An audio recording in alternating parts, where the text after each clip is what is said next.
So you can definitely get yourself a good enough loot pool. Usually you'll need around like 7 chests per person, and you can definitely manage to do that in a ton of the looting path, mainly because it's duos, not necessarily just because of the map on itself as well. Yeah, and I think the one that I think is slept on a lot is Jones's. I mean, there's not that many good teams that land there, but there are a decent amount of cooler boxes that you do have those. You know, it's pretty small loot. You know, you have a very quick area to rotate past. You can loot it very, very quickly, rotate away for it. You can even get a piece of the south side near Condo Canyon. There's so much potential there for activity. But, you know, you have Kiko and Marsh right there again, Mixon and Rakshus in this final. So it's going to be spicy, but I think Kiko and Marsh, they've been doing super, super well. You know, the guys from Portugal, very, very underrated. They've been slept on. I'm expecting them to do well on spawn. I have not seen them lose a spawn fight yet. Maybe I jinxed them. Maybe, yeah, the caster curse is very real. I'm new to this, I'm sorry. It happens. Guys, super quick, what I want to talk about now is like this trio to now duo. Like for me, I like to try and think about this in like the terms of like everyone kind of sharing power, right? Like in our situation, there's 3 of us, so if we engage in trios, if I was to be eliminated, we still have like 66% of our power, right? In Reese and in Boop. I mean, with us, it would probably be like 95. Okay, all right. Yeah, it's all in Boop. He's got all the power. But when you're looking at like a duo, right? If one of your duos does fall, that's 50% of your power now gone. And then you're stuck in this 1v situation while also trying to like maintain your down friend, right? If they've not full confirmed him, they're still down but not out. They're kind of crawling around. And then they're kind of putting you in a position where you're like, okay, if I go for the revive, I'm playing into their hands, right? So how do you guys feel like duos should be approaching this kind of shake-up, right? I mean, the thing I love about duos now is the clutch potential. In trios, like you mentioned before, if you're a solo, you're going up against 3 people. If you're a solo, you could be going up against 2 people. But now in duos, you're going to be a solo, and you know, there's a bunch of solos running on the late game, and we're going to see a lot of very exciting clutches coming out. I mean, we saw, Anas in the qualifiers. I mean, this guy absolutely popped off as a solo. He got like 70 points by himself. So, you know, those are the moments that I live for. Those solo clutches, you know, you don't need to revive your teammate, you know. As long as you have that confidence, you know, go throughout the late game and you have a Spider-Man in your hand, I think you get top 5. There you go. And if you can't talk about clutches without talking about something. The problem is, honestly, that Tayson just probably won't be eliminated that often, so we're not going to see a Thomas HD pop-off. Like, the way that I like to look at this usually is the fact that most of the best teams in duos are almost like shadowing each other. You know, they're staying super close to each other. Whoever's leading, opening it, he's looking one direction. The player behind him is acting like a shadow, looking exactly the same way. If they tarp, he's going to follow too. So a lot of the times these clutch potentials can happen, but a lot of times just when you see a big spray coming onto that first person, he goes down quickly and it's like, right, Thomas HD, it's your time now, let's go. I mean, I think it's a good thing that you mentioned the spraying as well. I mean, this meta is very, very tough to play as duos. I mean, we have very high fire rate weapons with the MK7 and the Stinger SMGs. I mean, these guns, if you're in a bush and there's someone looking at you, you are gone within a second. So you gotta be very, very careful in these situations. To not, you know, you gotta cover your back, you gotta be careful, and there's gonna be a lot of solo clutches today, for sure.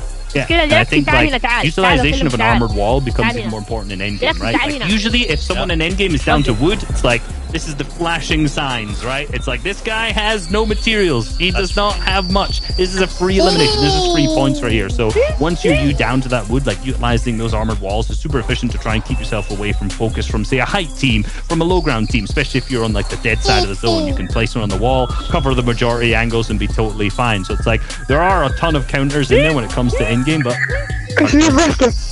I love that too, because when you think about it, right, like if you have none of these armored walls and you're able to like eliminate another duo rather that has not utilized them, because again, these are so pivotal, right? They can just buy you this massive window of survivability, and it's always like, do I use it now? Like, is it that time? Or maybe if I just wait this additional minute to make sure I can get this high ground, I can use it to secure something later.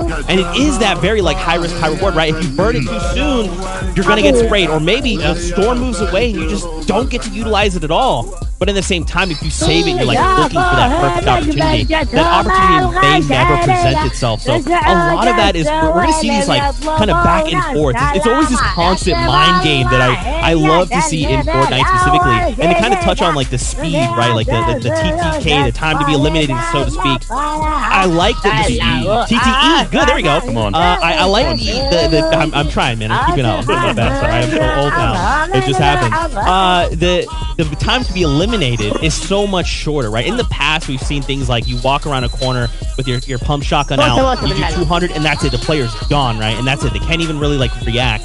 Now with this high-speed meta, a lot of these players, they're gonna get beamed, but if you react quick enough, you can still catch yourself, right? You can still put up any kind of defenses or move away, hide behind these corners. So I'm curious to get your thoughts on the MK7 and the SMG. You guys talked about it, and I want to kind of dive into this subject. Specifically, let's start with the MK7. Red Dot side, right? Brand new to Fortnite, completely changes things up. If you've not played with it, you need to hop into Fortnite and check it out. It's crazy. But one in particular, there's one that's the most deadly, and it's that mythic MK7, Reese. Yeah, and right now it's in Sanctuary, right? You have to manage to get yourself through the foundation, the rock. He's going to try and rock bottom you, whatever he can do to get you out and to get himself. Oh, he clutches on that. But right now it's Wolfie and Mr. J who are landed. There seems to be uncontested. They're going to manage to get the mythic MK7 themselves. Like the fire rate on this thing is absolutely nuts. It kind of, I almost want to say the downside of it is the fact that it uses so much ammo. And in this season, the fact that ammo boxes are a lot rarer means that like there's not as much spray potential once you're just holding that thing down, because a lot of the times both players won't have an AR. But that's where the Stinger SMG comes in the other port. I mean, I have to be honest. I think I've had that gun maybe twice. All the other times I've gone to the Sanctuary in order to get that MK7. Let's not talk about it. I mean, the rock is kind of ridiculous, and you might see some players go down today to that NPC.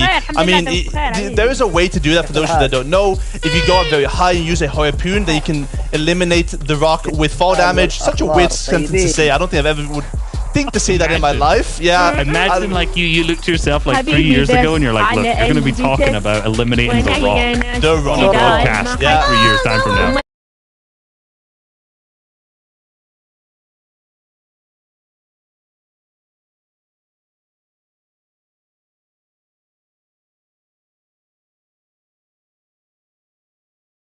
Spot.